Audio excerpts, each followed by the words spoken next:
मामले हुए 14,378। कोविड-19 से 480 लोगों की मौत, 1,991 लोग हुए स्वस्थ।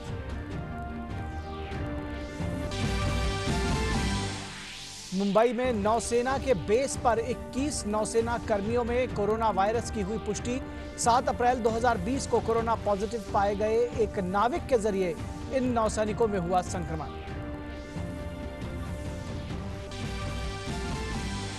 दुनिया भर में कोरोना वायरस के कुल मामलों की संख्या 22 लाख से ज्यादा, 1,50,000 से ज्यादा लोगों ने गंवाई जान।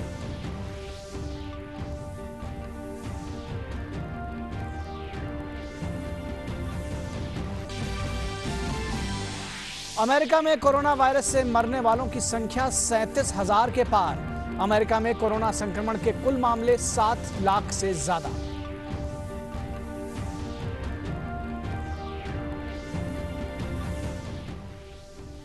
नमस्कार, डीडी न्यूज के इस बुलेटिन में आप सभी का स्वागत है। मैं हूं निखिल सिंह और आइए देखते हैं खबरों को विस्तार से। दुनिया भर में कोरोना वायरस का कहर जारी है, लेकिन अगर भारत की बात करें तो स्वास्थ्य मंत्रालय के अनुसार देश में कोरोना के कुल 14,378 मामले हुए हैं, जिनमें से 11,906 सक्रिय मामले हैं, जबकि 1,991 मरीज पूरी तरह से स्वस्थ होकर अपने घर जा चुके हैं। कोविड-19 के कारण भारत में अभी तक 480 लोगों की मौत हो चुकी है। सरकार की कोशिश है कि कोरोना के मामलों को नियंत्रण में रखा जाए, इसीलिए लोगों से अपील की जा रही है कि वे अपने घरों में ही रहें। मुंबई के नौसेना बेस पर 21 नौसैनिकों में कोरोना की पुष्टि हुई है।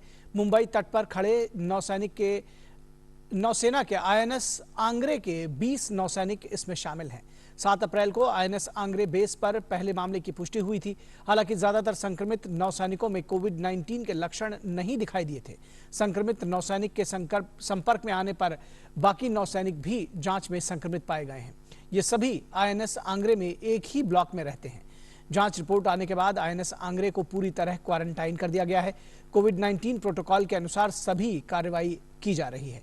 जहाज और पनडुब्बियों में संक्रमण का कोई मामला सामने नहीं आया है। भारतीय नौसेना कोविड-19 के खिलाफ लड़ाई में सक्रिय रूप से अपनी भागीदारी निभा रही है।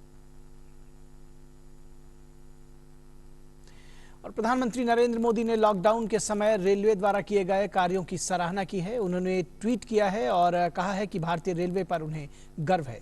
वो इस महत्वपूर्ण समय में हमारे नागरिकों की लगातार मदद कर रहा है।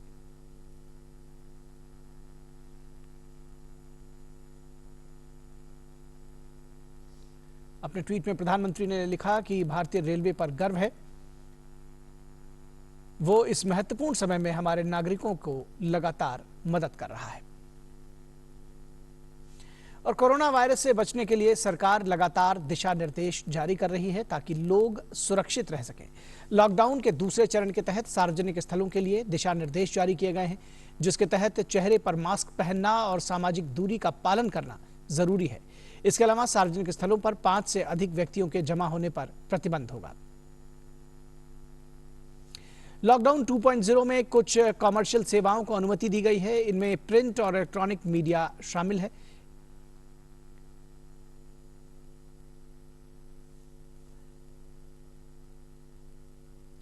इसके अलावा 20 अप्रैल के बाद चुनिंदा व्यक्तियों की आवाजाही को अनुमति होगी। 4 पहिया वाहनों के मामलों में ड्राइवरों के अलावा पीछे की सीट पर एक ही यात्री को अनुमति दी जाएगी। 2 पहिया वाहनों के मामलों में मास्क पहनने की जरूरत होगी और इसके साथ ही जहां कार्य करने की अनुमति होगी वहां कार्यस्थल पर तापमान स्क्रीनिंग और सैनिटाइजर की समुचित व्यवस्था आवश्यक होगी तथा सामाजिक दूरी के मानदंडों का पालन करना होगा। यहां 2 शिफ्ट्स के बीच 1 घंटे का अंतराल रखना होगा। आरोग्य सेतु ऐप के उपयोग को प्रोत्साहित किया जाएगा। इसके अलावा 65 वर्ष से ऊपर के व्यक्तियों और 5 वर्ष से कम उम्र के बच्चों के माता पिता को घर से काम करने की सलाह दी गई है। सभी संस्थान शिफ्ट के बीच अपने कार्यस्थलों के और इसके साथ ही साथ अगर बात शिक्षण, प्रशिक्षण और कोचिंग समेत ऑनलाइन शैक्षणिक सेवाओं की बात करें तो उन्हें अनुमति दी जाएगी। मनरेगा के तहत कार्य किया जा सकेगा, जिसमें सिंचाई और जल संरक्षण के कार्यों को प्राथमिकता दी जाएगी।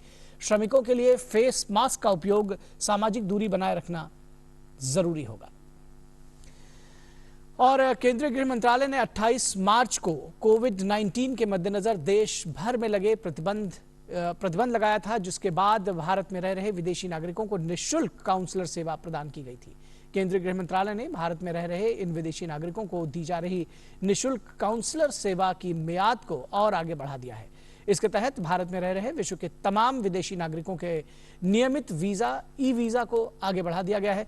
जिन विदेशी नागरिकों के वीजा 1 फरवरी मध्यरात्रि से 3 मई मध्यरात्रि तक के बीच समाप्त हो चुके हैं या होने वाले हैं, उनकी मियाद को निःशुल्क बढ़ाकर 3 मई मध्यरात्रि तक कर दिया गया है। यदि इस अवधि में के दौरान उन्होंने अनुरोध किया है तो उन्हें रहने की 14 दिनों तक की छूट दी जाएगी, जो 3 मई से अधिक है, यानी ओवर स्टे पेनाल्टी लगाए बिना 17 मई तक वे रह सकेंगे। जमीयत उलेमाए हिंद ने लोगों से लॉकडाउन का 100% पालन करने की अपील की है। जमीयत उलेमाए हिंद के महासचिव महमूद असद मदनी ने एक प्रेस रिलीज जारी कर लोगों से अपील की कि बिना किसी कारण घर से बाहर न निकलें। उन्होंने कहा कि रमजान उल मुबारक में भी अपने घरों में ही इबादत का प्रबंध करें। और 15 दिसंबर 2019 को जामिया में कथित तौर पर देशद्रोही भाषण देने और दंगे भड़काने के आरोपी शर्जील इमाम के खिलाफ दिल्ली पुलिस ने आज चार्जशीट दाखिल कर दी है। उसके खिलाफ आईपीसी की धारा 124A और 153A के तहत केस दर्ज किया गया था। जामिया मिलिया इस्लामिया और अलीगढ़ में कथित तौर पर भड़काऊ भाषण देने के मामले में दिल्ली पुलिस ने शर्जील इमाम को 28 जनवरी को बिहार के जहानाबाद से गिरफ्तार किया था। शर्जील के खिलाफ दिल्ली पुलिस ने 25 जनवरी को मामला दर्ज किया था।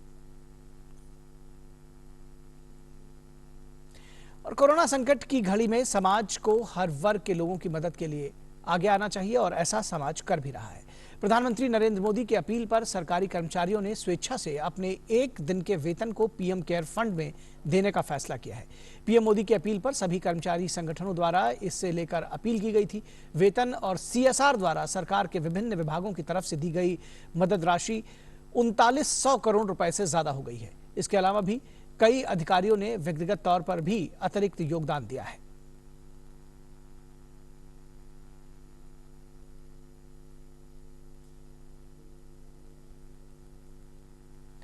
और कोरोना वायरस के चलते पूरे देश में पिछले कुछ दिनों में हैंड सैनिटाइजर्स, मास्क आदि की मांग में काफी वृद्धि हुई है। हरियाणा में स्वास्थ्य विभाग, नगर निगम और प्रशासनिक कार्यालयों में सैनिटाइजर की बढ़ती मांग को पूरा करने के मकसद से शुगर फैट विभाग के अधीन आती हरियाणा के पानीपत जिले में स्थित द पानीपत सहकारी चीनी मिल्स लिमिटेड ने सैनिटाइजर का उत्पादन करना शुरू कर दिया है। यहां उत्पादित सैनिटाइजर की 180 मिलीलीटर की बोतल केवल 45 रुपए में और 1 लीटर की बोतल 200 रुपए में उपलब्ध है। कोविड-19 को लेकर देश में दूसरे चरण का लॉकडाउन चल रहा है। लॉकडाउन के दौरान लोगों को कोई परेशानी ना हो और इसके लिए लगातार प्रधानमंत्री गरीब कल्याण योजना से लोगों को सहारा मिल रहा है। जरूरतमंदों को इस दौरान जनधन, प्रधानमंत्री उज्ज्वला योजना, प्रधानमंत्री किसान सम्मान निधि, वृद्धा पेंशन जैसी योजनाओं की राशि डीबीटी के जरिए मिल रही है, जो काफी मददगार साबित हुई है।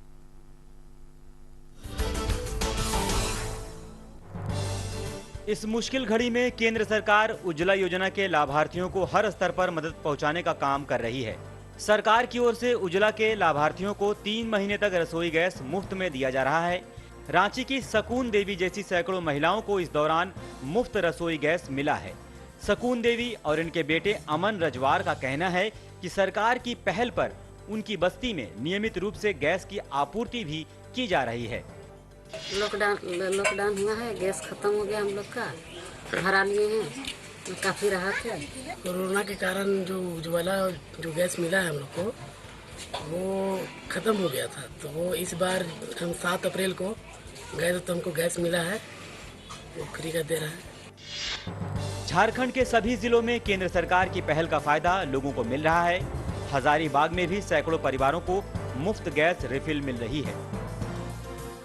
गरीबों के लिए दिक्कत नहीं हो, जो रोज कमाने खाने वाले को परेशानी नहीं बढ़े, इसलिए ना 3 महीना का मोदी सरकार फ्री दिए हैं गैस सुविधा। सरकार के द्वारा ये बहुत अच्छा प्रयास है, जो हम लोग को घर में ये गैस फ्री में दे रही हैं हम लोग को। ये बहुत बड़ी बात है। कोरोना के इस संकट में जब हम लोग को जाके गैस लेना पड़ता या फिर पेड करना पड़ता और ये मुफ्त में मिल रहा है, तो ये सच में हम लोग के लिए बहुत अच्छा है और गरीबों के लिए बहुत हेल्पफुल है ये। इसी कड़ी में रेणु देवी और संजू देवी कहती हैं कि सरकार की इस योजना से गरीबों को राहत मिली है। उन्होंने कहा है कि ऐसी संकट की घड़ी में घर पहुंचकर मुफ्त गैस दिया जाना सरकार द्वारा गरीबों की बहुत बड़ी मदद है। तो लगातार यह प्रयास किया जा रहा है कि गरीबों और जरूरतमंदों को इस मुश्किल घड़ी में सहारा दिया जाए। झारखंड में भी प्रधानमंत्री गरीब कल्याण योजना के जरिए गरीबों को बहुत बड़ा सहारा मिल रहा है। चाहे वो प्रधानमंत्री उज्ज्वला योजना हो, प्रधानमंत्री जनधन योजना हो या अन्य भी जो भी योजनाएं केंद्र सरकार की ओर से चल रही है, ऐसे मुश्किल घड़ी में डीबीटी के जरिए उनके अकाउंट में पैसा गरीबों के अकाउंट में पहुंचा है और उससे उनके जीवन की राह जो है वो थोड़ी आसान हुई है और उनकी मुश्किलें कम हुई है। उनके घरों तक रसोई गैस पहुंच रहा है, खाद्यान्न मुफ्त में मिल रहा है। तो ऐसे मुश्किल घड़ी में गरीबों को सहारा मिल रहा है और गरीब कहते हैं कि एक बहुत बड़ा केंद्र सरकार की ओर से जो पहल की गई है उनकी जीवन की राह आसान हुई है। दूरदर्शन समाचार के लिए रांची से मैं दिवाकर कुमार। लॉकडाउन के बीच केंद्रीय श्रम मंत्रालय ने असंगठित क्षेत्र के मजदूरों की मदद के लिए हेल्पलाइन बनाई है, जिसके तहत उनकी समस्याओं का समाधान किया जा रहा है। इस हेल्पलाइन के माध्यम से कर्मचारी अपनी शिकायतें दर्ज करा सकते हैं। यह हेल्पलाइन कर्मचारियों के वेतन और नौकरी से निकाले जाने संबंधी समस्याओं को सुलझाएगी। इस हेल्पलाइन से श्रम विभाग के सभी 20 जोन्स के कार्यालयों को जोड़ा गया है। किसी संस्थान द्वारा अपने कर्मचारी को वेतन न देने या नौकरी से निकाले जाने की शिकायत मिलने पर उसके खिलाफ सख्त कार्रवाई की जाएगी। केंद्रीय श्रम एवं रोजगार मंत्री संतोष गंगवार ने कहा कि यह हेल्पलाइन कर्मचारियों की समस्याओं को सुलझाने में कारगर साबित होगी। हमारे मंत्रालय ने इसके लिए एक हेल्पलाइन शुरू की है और देश के 20 हिस्से करके 20 स्थानों पर एक हमने श्रम विभाग के लोगों को इसका इंचार्ज बनाया है और मजदूर की समस्या 24 घंटे और पूरे 7 दिन हम लोग देखेंगे और जो संभव इसमें सहयोग है वो किया जाएगा। जैसा अभी कहा गया है कि सभी से आग्रह किया गया है कि वो किसी मजदूर को नौकरी से ना निकालें, काम करे या ना करे उन्हें उसका वेतन मिले, इसकी चिंता की जाए। और कोरोना को हराने के लिए स्वास्थ्य कर्मियों के लिए पीपीई किट की महत्वपूर्ण भूमिका है और इसकी आपूर्ति सुनिश्चित करने के लिए देश में दिन रात काम हो रहा है। और इसी कड़ी में पश्चिम बंगाल के नादिया जिले के कृष्णानगर तहसील के सुबर्णा बिहार गांव की महिलाओं का स्वयं सहायता समूह डॉक्टर्स और स्वास्थ्य कर्मियों के लिए व्यक्तिगत सुरक्षा उपकरण यानी पीपीई बनाने में लगा हुआ है। ये महिलाएं जहां इससे अपनी आजीविका कमा रही हैं, वहीं देश के लिए काम करके इन्हें खुशी भी महसूस हो रही है। और यहां रुकेंगे एक छोटे से ब्रेक के लिए। आप कहीं मत जाइएगा, हम जल्द हाजिर होंगे।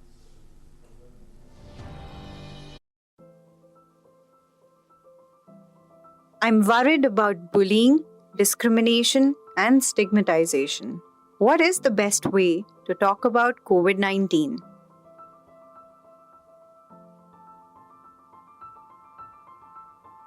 Here's what you can do. Do not attach location or ethnicity to the disease. Remember, viruses can't target people from specific populations, ethnicities, or racial backgrounds. Do not refer to people with the disease as COVID-19 cases or victims. Refer to them as people. Do not talk about people transmitting COVID-19, infecting others, or spreading the virus, as it implies intentional transmission and assigns blame. मान लीजिए ये तो Aarogya Setu smartphone में आएगा, जिनका feature phone है उनके लिए क्या करेंगे? तो वो मिस्ड कॉल देंगे तो सिस्टम रिस्पॉन्ड करेगा। यही सारी चीज़ें तमिलनाडु के साथ IIT मद्रास के साथ मिलकर तैयार हो गया है और उसको हम लोग बाकी जगह कर रहे हैं। जियो फेंसिंग हमारे विभाग ने, DOT ने, संचार विभाग ने, व्हाट इज जियो फेंसिंग? अब बहुत से लोगों को आइसोलेट किया गया है, क्वारंटाइन में रखा गया है। अब कई बार लोग भाग जाते हैं, मरकज वाले भाग जाते हैं, क्या करना है इसका? तो उन्होंने जियो फेंसिंग बनाया है कि आप 3 टावर के अनुसार अगर आप अपने क्वारंटाइन या अलगाव के इलाके से बाहर भागे तो सिस्टम अलर्ट कर देगा। तो उनका फ़ोन नंबर शेयर करेंगे, गृह सचिव से बात करके अपने प्रदेशों के। अभी तक 1 लाख फोन अंडर ऑब्जर्वेशन है। समझ। और आज रात 10 बजे आप डीडी न्यूज पर देख सकते हैं केंद्रीय मंत्री रविशंकर प्रसाद के साथ ये खास बातचीत। और प्रधानमंत्री गरीब कल्याण योजना के तहत चंडीगढ़ के विभिन्न क्षेत्रों में रह रहे गरीब लोगों में गेहूं और दाल का वितरण किया जा रहा है। अब तक राम दरबार, शांतिनगर, विकास नगर क्षेत्रों में 3000 परिवारों को लॉकडाउन के दौरान राशन दिया जा चुका है। राशन मिलने के बाद लोग काफी खुश नजर आए, इसके लिए प्रधानमंत्री को शुक्रिया कहा। हम यहाँ पे राशन जो डिस्ट्रीब्यूट कर रहे हैं, आज की डेट का जो है 242 परिवारों को राशन बांट चुके हैं हम। और हम अपने मोबाइल ऐप है हमारे पास, उसमें हम कस्टमर का आधार कार्ड नंबर डालते हैं, उसकी डिटेल शो हो जाती है और उसमें पूरी डिटेल आ जाती है किसको कितना राशन देना है, और उसके बाद हम उसको सबमिट करके राशन डिस्ट्रीब्यूट कर देते हैं। सरकार की तरफ से फ्री राशन दिया जा रहा है। ये लॉकडाउन के प्रति सरकार की तरफ से बहुत अच्छा काम हो रहा है।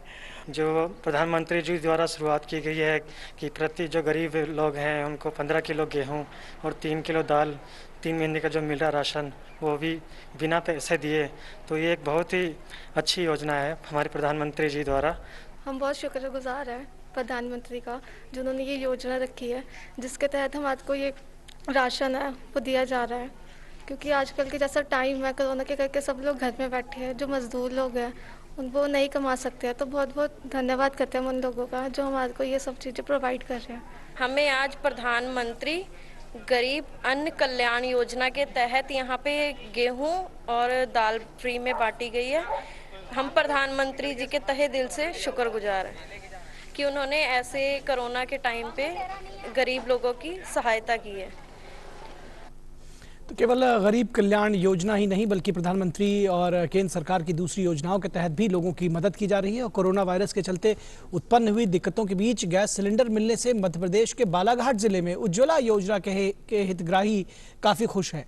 केंद्र सरकार उज्ज्वला योजना के हितग्राहियों को 3 महीने तक निःशुल्क गैस सिलेंडर उपलब्ध करा रही है। मुफ्त गैस सिलेंडर मिलने से गरीब परिवारों के जीवन में बदलाव आया है।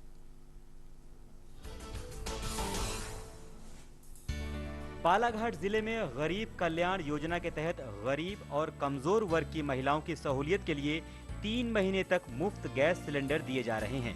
लॉकडाउन के समय कोई रोजगार का साधन नहीं होने की वजह से लोगों के सामने रोजी रोटी का संकट बन खड़ा हुआ है। ऐसे में केंद्र सरकार इनकी मदद के लिए आगे आई है। केंद्र सरकार के द्वारा उज्ज्वला योजना के तहत हितग्राहियों को 3 महीने तक मुफ्त गैस सिलेंडर दिए जा रहे हैं। रोजी रोटी के संकट से जूझ रहे कमजोर वर्ग के नागरिक, विशेषकर महिलाएं, सरकार के इस फैसले से बेहद खुश हैं। अच्छा फील करते हैं, यानी हमको सुविधा मिल रही है सरकार से, कहना चाहिए। हम घर के बाहर नहीं जा सकते तो घर बैठे हमको गैस की सुविधा मिल रही, तो अच्छा फील कर रहे हैं। समस्या तो बहुत सारी है, जैसे पैसा नहीं रहता था हाथ में, हाँ, जाने के लिए वाहन साधन नहीं रहता था, यानी गांव में उपलब्ध नहीं होती थी गैस, 10 किलोमीटर दूरी पे जाना पड़ता था हमको। कोरोना के वजह से कमाई कुमाई सब बंद हो गया है, हम उससे बहुत परेशान हैं। इस परिस्थिति में आज प्रधानमंत्री हमको जो गैस दी है, जो 3 महीने तक मिलेगी फ्री, उससे हम बहुत खुश हैं। केंद्र सरकार के इस जनहितकारी फैसले से उनमें आत्मविश्वास आएगा और वे संकट के इस दौर से उबरकर एक नए भारत के निर्माण में अपना योगदान कर सकेंगे। भोपाल से पूजा पी वर्धन की रिपोर्ट, डीडी न्यूज।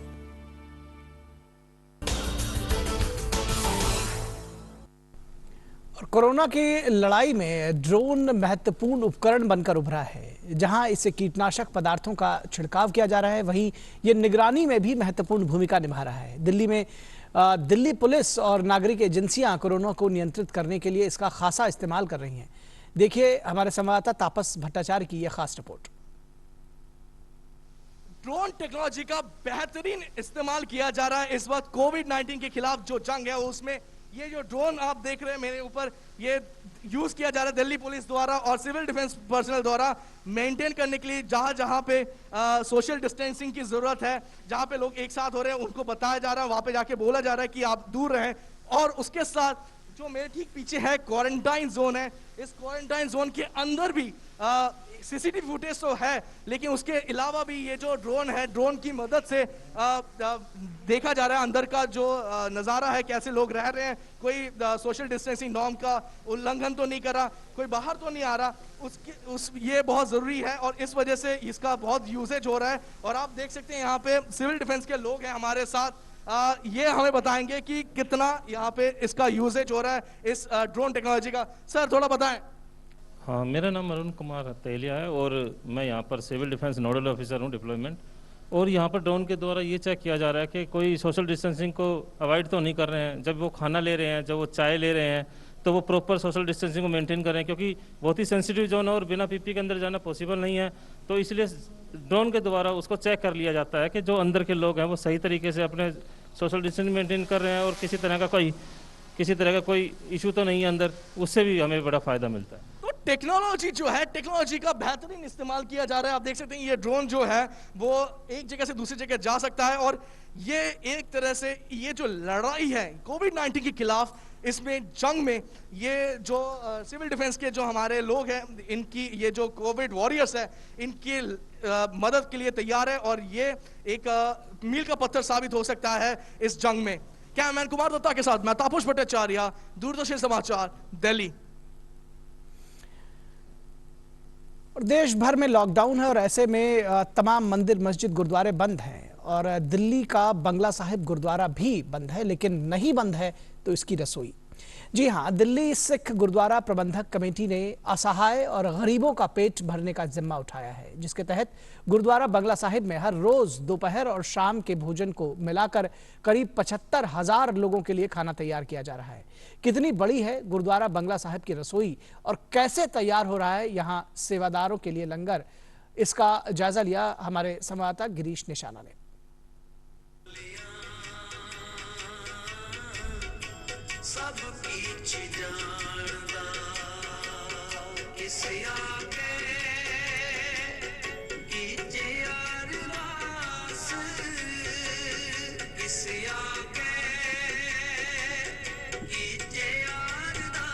दिल्ली में कोई भूखा ना सोए, इसके लिए गुरुद्वारा बंगला साहिब की रसोई में रोजाना कई हजार लोगों के लिए खाना बनाया जा रहा है। किस तरह बनाया जा रहा है ये खाना, आइए जायजा लेते हैं।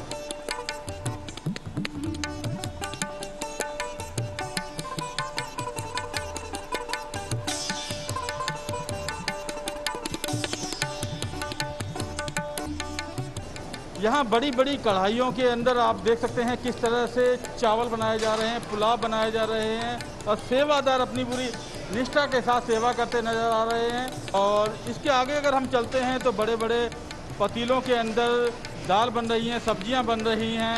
तो आप देख सकते हैं किस तरह से यहाँ सेवादार लगे हुए हैं और जब ये सब्जियां वगैरह बन जाती हैं तो किस तरह से यहाँ पर सेवादार उनको ड्रम के अंदर भरते हैं ताकि दिल्ली के अलग अलग स्थानों पर इनको सप्लाई की जा सके।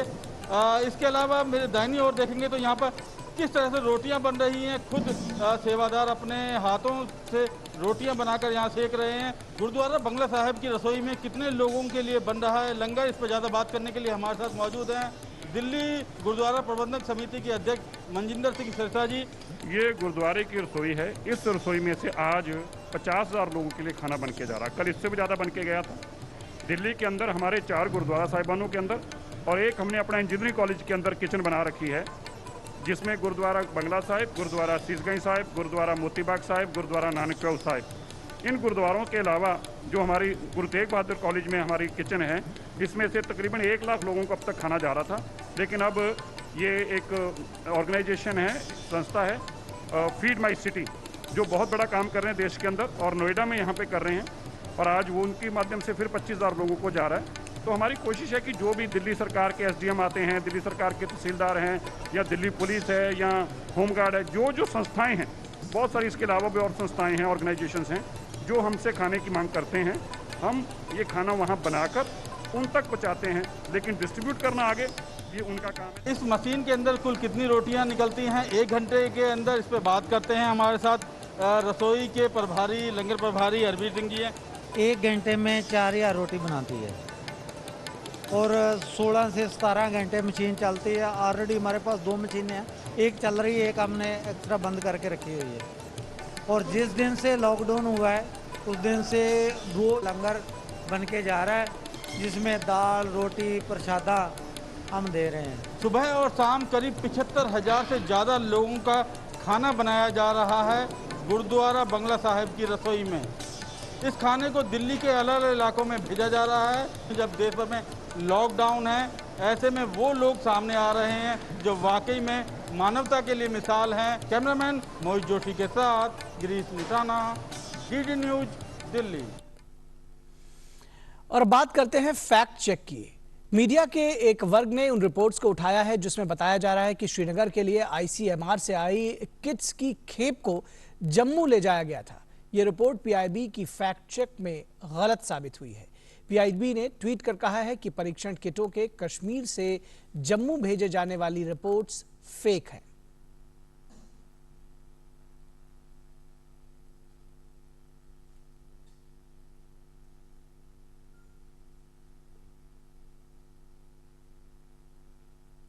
और दुनिया भर में कोरोना वायरस के कारण अब तक 22 लाख लोग संक्रमित हो चुके हैं, जबकि अब तक 1,53,000 से अधिक लोगों की मौत हो चुकी है। दुनिया भर में सबसे ज्यादा संक्रमण और मरने वाले लोगों की संख्या अमेरिका में है।